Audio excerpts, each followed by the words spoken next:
અયોધ્યા રામ મંદિરમાં અમદાવાદનું મહત્વનું યોગદાન. અમદાવાદમાં તૈયાર થયેલો ધ્વજદંડ અયોધ્યામાં મુકાશે. સીએમ ભૂપેન્દ્ર પટેલના હસ્તે ધ્વજદંડનું પ્રસ્થાન. પીએમ મોદી 22મી જાન્યુઆરીએ ધ્વજદંડની કરશે પૂજા. ગોતાથી વૈષ્ણોદેવી સુધી શોભાયાત્રા નીકળી. ધ્વજદંડના દર્શન કરવા મોટી સંખ્યામાં ભક્તો ઉમટ્યા. સુરત શહેર બનશે રામમય. અયોધ્યા મંદિરની પ્રાણ પ્રતિષ્ઠા માટે 28 માર્કેટમાં એલઈડી મુકાશે. કાપડ માર્કેટમાં ઉજવણીની તૈયારીઓ શરૂ.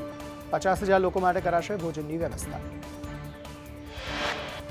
સુરત શહેર બનશે રામમય. અયોધ્યા મંદિરની પ્રાણ પ્રતિષ્ઠા માટે 28 માર્કેટમાં એલઈડી મુકાશે. કાપડ માર્કેટમાં ઉજવણીની તૈયારીઓ શરૂ.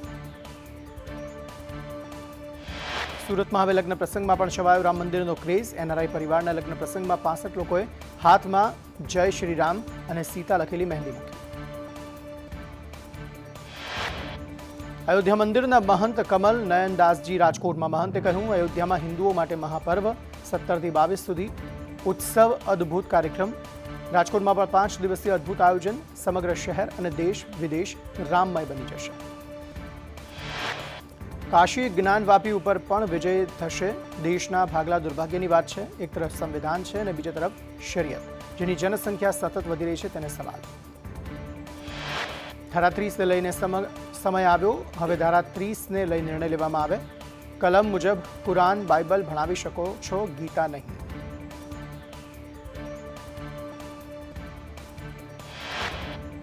બોરસદમાં અયોધ્યાની નિમંત્રણ પત્રિકાનું અક્ષિત ચોખા સાથે વિતરણ.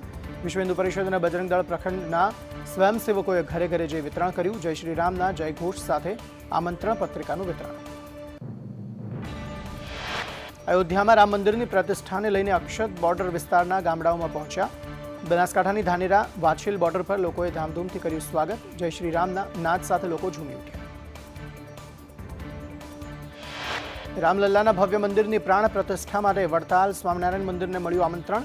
સંતરામ મંદિરના ગાદીપતિને પણ આમંત્રણ. ખેડા જિલ્લાના 3 સંતો 20 જાન્યુઆરીએ અયોધ્યા જશે. અયોધ્યા રામ મંદિર નિર્માણની તડામાર તૈયારી. મંદિરમાં પ્રવેશ દ્વાર પર 4 મૂર્તિઓ સ્થાપિત કરાઈ. ગજ, સિંહ, હનુમાનજી અને ગરુડની મૂર્તિ સ્થાપિત કરાઈ છે. રાજસ્થાનના ગુલાબી બલુઆ પથ્થરમાંથી મૂર્તિઓ બનાવાઈ. રામ મંદિર ટ્રસ્ટે મૂર્તિઓની તસવીરો શેર કરી. અયોધ્યામાં રામ મંદિરની પ્રાણ પ્રતિષ્ઠાની ઘડીઓ ગણાઈ રહી છે, ત્યારે વારાણસીના શરણાઈ વાદક દુર્ગા પ્રસાદ પ્રાણ પ્રતિષ્ઠા સમારોહમાં શરણાઈ વગાડશે. આખા દેશમાં લોકો 22 જાન્યુઆરીની આતુરતાથી રાહ જોઈ રહ્યા છે. અમદાવાદમાં સરદાર સ્મારકને બોમ્બથી ઉડાવવાની ધમકી મળી. ઈમેલ મારફતે સરદાર સ્મારકને વિસ્ફોટક પદાર્થથી બ્લાસ્ટ કરવાની ધમકી મળી. બીડીડીએસ, એસઓજી, સ્થાનિક પોલીસે સર્ચ ઓપરેશન હાથ ધર્યું. રાજ્યમાં હાર્ટ એટેકથી વધુ એકનું મોત. સુરતમાં 40 વર્ષીય પુરુષનું હાર્ટ એટેકથી મોત. કંપનીમાં અચાનક છાતીમાં દુખાવો થયો. સારવાર મળે તે પહેલા જ મોત. બોટાદના ગઢડા પોલીસ સ્ટેશનના હેડ કોન્સ્ટેબલનું હાર્ટ એટેકથી મોત થયું. 32 વર્ષીય હેડ કોન્સ્ટેબલ હરપાલસિંહ સોલંકીને મોડી રાત્રે છાતીમાં દુખાવો થતા નિપજ્યું મોત. સુરતના ડિંડોલીમાં ટેમ્પોની અડફેટે વિદ્યાર્થીનું મોત. વિદ્યાર્થી સુરતમાં માતા પિતાને મળવા આવ્યો હતો. ઘરેથી યુવક મિત્રો સાથે બાઇક પર ચા પીવા જતો હતો, તે સમયે ઘટના બની. મહેસાણાના ઊંઝામાં કાર ડિવાઈડર સાથે અથડાઈ. એકનું મોત થયું, એક સારવાર હેઠળ છે. કારમાંથી 288 નંગ વિદેશી દારૂની બોટલો પણ મળી આવી. કારમાં સવાર યુવકો બુટલેગરો હોવાનું ખુલ્યું. પાલનપુર અમદાવાદ હાઈવે પર કાર ડિવાઈડર સાથે અથડાઈ. કાર ચાલકનું મોત. ગઠામણ પાટિયા નજીક સર્જાયો અકસ્માત. કારમાં સવાર મહિલાને સારવાર માટે ખસેડાઈ. એનએસયુઆઈના કાર્યકરો ગધેડાને લઈને યુનિવર્સિટી પહોંચ્યા. ગધેડાને એડમિશન આપો તેવી માંગ સાથે કોંગ્રેસનો વિરોધ. વાઇબ્રન્ટ ગુજરાત સમિટમાં ટેસ્ટ ઓફ ગુજરાત થીમ પર ગુજરાતી ભોજન અપાશે. નોનવેજ નહીં અપાય. વિદેશી મહેમાનો માણશે કાઠિયાવાડી અને ભારતીય વાનગીઓ. વાઇબ્રન્ટ ગુજરાત અંતર્ગત હોલિસ્ટિક હેલ્થ કેર કાર્યક્રમ યોજાયો. સીએમ ભૂપેન્દ્ર પટેલ, આરોગ્ય મંત્રી ઋષિકેશ પટેલ સહિતના અધિકારીઓ ઉપસ્થિત રહ્યા. સીએમએ કહ્યું, ગુજરાત દેશનું ફાર્મા હબ બન્યું છે. વાઇબ્રન્ટ ગુજરાતના નામે સિક્કો અને ટિકિટ લોન્ચ થશે. પીએમ નરેન્દ્ર મોદીના હસ્તે 20 રૂપિયાનો સિક્કો લોન્ચ થશે. 9 જાન્યુઆરીએ પીએમ મોદી સિક્કો લોન્ચ કરશે. હિંમતનગરમાં ખાતમુહૂર્ત દરમિયાન મહિલાઓએ કર્યો ધારાસભ્યોનો વિરોધ. ટીપી રોડની કામગીરીને લઈને ધારાસભ્ય બન્યા ભોગ. વિરોધથી એમએલએ ચાલતી પકડી. રાજકોટમાં છેલ્લા 16 દિવસથી દીપડાના ધામા. દીપડાને પકડવા માટે વન વિભાગની ટીમ નિષ્ફળ રહી. સૌથી પહેલા દીપડો કાલાવડ રોડ પર જોવા મળ્યો હતો. દીપડાને પકડવા અલગ અલગ 6 સ્થળે પાંજરા મુકાયા. પાટણના રાધનપુરમાં પ્રાથમિક શાળામાં મહિલા આચાર્યની બદલી કરવા માંગ. પ્રેમનગર પ્રાથમિક શાળાને વાલીઓએ કરી તાળાબંધી. શાળાના ગેટ પાસે લગાવ્યા નારા. રાજ્યમાં માવઠાની આગાહીના પગલે ડિઝાસ્ટર વિભાગે બનાસકાંઠા માર્કેટયાર્ડને લખ્યો પત્ર. અનાજનો જથ્થો સુરક્ષિત જગ્યાએ રાખવા સૂચન. ખેતીવાડી અને બાગાયત વિભાગને પણ સૂચના આપી. સુરતમાં 30થી વધુ બોગસ પેઢીઓનો પર્દાફાશ. જીએસટી વિભાગની 2 દિવસમાં 35થી વધુ સ્થળે કાર્યવાહી. ચોપડે ઓફિસ અને પેઢી બતાવી જીએસટી ચોરીનો પર્દાફાશ. અગાઉ એસજીએસટીએ પણ જીએસટી ચોરી ઝડપી હતી. વડોદરા મનપા કચેરી પાસે દબાણનો સિલસિલો યથાવત. વારંવાર સૂચના છતાં દબાણકર્તાઓને નથી કોઈ ડર. ગઈકાલે કોર્પોરેશનના કર્મીને છરી બતાવી આપી હતી ધમકી. દબાણના પગલે વારંવાર ટ્રાફિક જામની સમસ્યા થાય છે. અમદાવાદમાં કોરોનાના નવા 7 કેસ નોંધાયા. 6 મહિલા 1 પુરુષ કોરોના પોઝિટિવ. નવરંગપુરા સરખેજ હાટકેશ્વરમાં કેસ નોંધાયા. શહેરમાં કોરોનાના 57 એક્ટિવ કેસ. છોટાઉદેપુરમાં સંદેશ ન્યૂઝના અહેવાલની અસર. સંદેશ ન્યૂઝના અહેવાલ બાદ બસ સેવા શરૂ. કુંડીચા ગામની વિદ્યાર્થીનીઓ માટે બસ શરૂ કરાઈ. વિદ્યાર્થીનીઓની છેડતીની ઘટના બાદ બસ શરૂ કરવામાં આવી હતી. કુંડીચા ગામના સ્થાનિકોએ બસનું સ્વાગત કર્યું. પહેલા દિવસે જ આખી બસ વિદ્યાર્થીઓથી ફૂલ. ખાનગી વાહનમાં મુસાફરીમાં પડતી હતી હેરાનગતિ. દીવમાં મલ્ટી સ્પોર્ટ્સ બીચ ગેમ્સ 2024નો પ્રારંભ. ઘોઘલા બીચ પર યોજાયો ભવ્ય કાર્યક્રમ. પીએમ મોદીએ શુભેચ્છા સંદેશ પણ પાઠવ્યો. 11 જાન્યુઆરી સુધી ગેમ્સનું આયોજન. કેન્દ્રીય ખેલ મંત્રી અનુરાગ ઠાકુર પણ રહ્યા ઉપસ્થિત. રાજકોટમાં યાદશક્તિ વધારવાના સેમિનારમાં હોબાળો. પ્રમુખ સ્વામી ઓડિટોરિયમ બહાર લોકોનો હોબાળો. સેમિનારમાં હોલની ક્ષમતા કરતાં વધુ લોકો ભેગા થયા. કેટલાક લોકોને પ્રવેશ ન અપાતા હોબાળો. બહાર ઉભેલા લોકોનું સિક્યુરિટી ગાર્ડ સાથે ઘર્ષણ. ગઢડા નગરપાલિકાએ હાથ ધરી દબાણ હટાવવાની કામગીરી. શહેરના પ્રમુખ સ્વામી માર્ગ પર દબાણ હટાવવાની કામગીરી હાથ ધરાઈ. ડીસામાં તેલ મિલમાં ક્રૂડ વિભાગના દરોડા. તેલના અલગ અલગ સેમ્પલ લેવાયા. પામોલિન અને સોયાબીન તેલના સેમ્પલ લેવાયા. દ્વારકાના સાની ડેમ સુધી નર્મદાના નીર પહોંચ્યા. નર્મદાના પાણી આવતા ખેડૂતોમાં ખુશી. સુરતના માંગરોળ તાલુકાના વેલાછા ગામમાં લોકો દીપડાને માને છે મિત્ર. દીપડા એ આજ સુધી ગામના એક પણ વ્યક્તિ પર હુમલો નથી કર્યો. દીપડાના કારણે ખેતરોમાં ભૂંડથી થતા પાક નુકસાનીમાં ઘટાડો નોંધાયો છે. રાજકોટમાં વાહનની રેસ પર જુગાર રમતા 14 પકડાયા. 3000માં જિંદગીને દાવ પર લગાડતા. રૈયાધારમાં રહેતા યુવાનો મોત સે દોસ્તી ગ્રુપ ચલાવતા. સુરતના ડિંડોલીમાં ટ્યુશન જતી ધોરણ 12ની વિદ્યાર્થીની સાથે છેડતી. રોમિયોએ વિદ્યાર્થીનીનો હાથ પકડીને ઝીંક્યા લાફા. પોલીસ ફરિયાદના આધારે કાર્યવાહી હાથ ધરાઈ. રાજકોટમાં પીસીઆર વાનનો છેતરપિંડીમાં કર્યો ઉપયોગ. પીસીઆર વાનના 2 ડ્રાઈવર સહિત 6 આરોપીની ધરપકડ. ચાની કીટલી ચલાવતા વ્યક્તિ સાથે કરી છેતરપિંડી.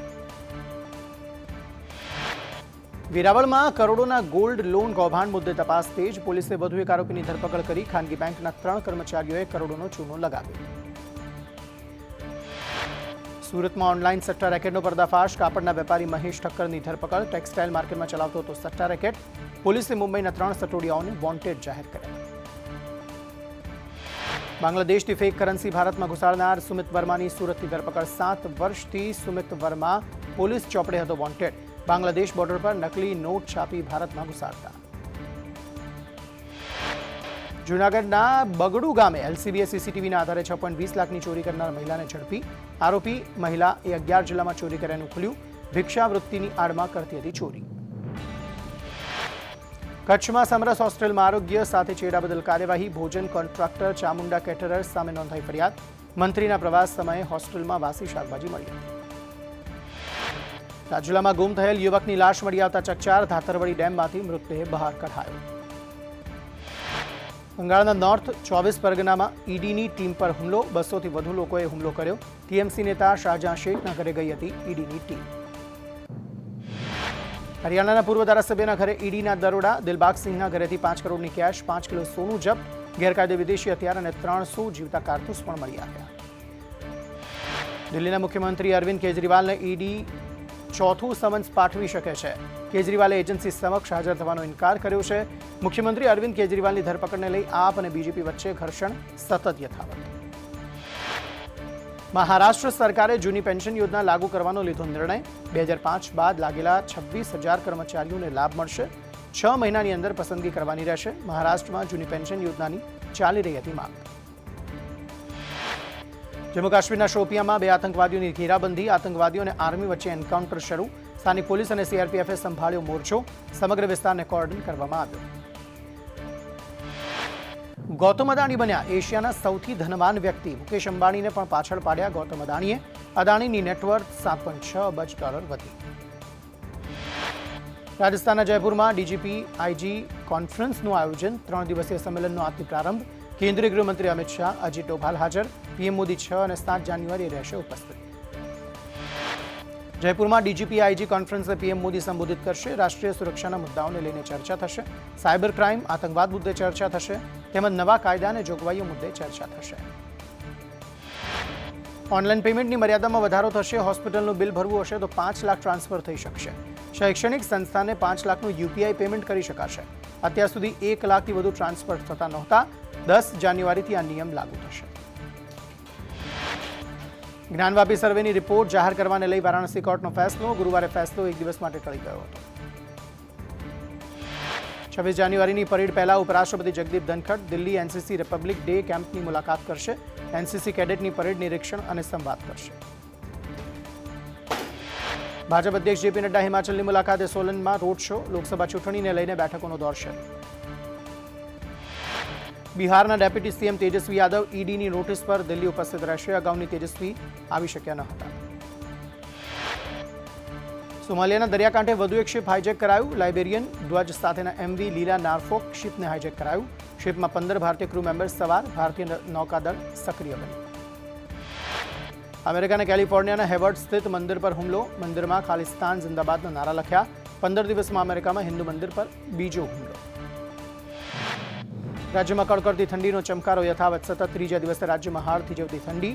ભુજ, ડીસા અને રાજકોટમાં 11 ડિગ્રી તાપમાન તો અમરેલી, પોરબંદર, દીવ, મહુવામાં 13 ડિગ્રી તાપમાન નોંધાયું. રાજ્યમાં ઠંડી વધતા કચ્છના નલિયામાં સૌથી ઓછું 10 ડિગ્રી તાપમાન નોંધાયું તો કંડલા અને સુરેન્દ્રનગરમાં 12 ડિગ્રી, ગાંધીનગરમાં 13 ડિગ્રી તાપમાન, જ્યારે અમદાવાદ અને વડોદરામાં 14 ડિગ્રી તાપમાન, ભાવનગરમાં 15, સુરતમાં 16 ડિગ્રી તાપમાન. તો ઉત્તર ભારતમાં હાડ થીજવતી ઠંડી. દિલ્હીમાં તૂટ્યો 11 વર્ષનો રેકોર્ડ. દિલ્હીમાં 11 વર્ષ બાદ દિવસનું તાપમાન 12 ડિગ્રી નોંધાયું. દિલ્હીમાં લઘુત્તમ તાપમાન 7.7 ડિગ્રી. હજુ 2 દિવસ કોલ્ડ ડેની ગંભીર સ્થિતિ રહેશે. પંજાબ, હરિયાણા, દિલ્હી, ઉત્તર પ્રદેશમાં વધી ઠંડી. તાપમાનનો પારો 2 થી 6 ડિગ્રી સુધી ઘટ્યો. ઉત્તર ભારતમાં ઠંડીની સાથે સાથે ધુમ્મસનો કહેર. ધુમ્મસને કારણે દિલ્હીની અનેક ટ્રેન્સ મોડી પડી. હવાઈ સેવા ઉપર પણ થઈ રહી છે અસર. દિલ્હીમાં ગાઢ ધુમ્મસના કારણે ટ્રેન અને હવાઈ સેવાને અસર. અનેક ટ્રેન 6 થી 8 કલાક મોડી ચાલી રહી છે.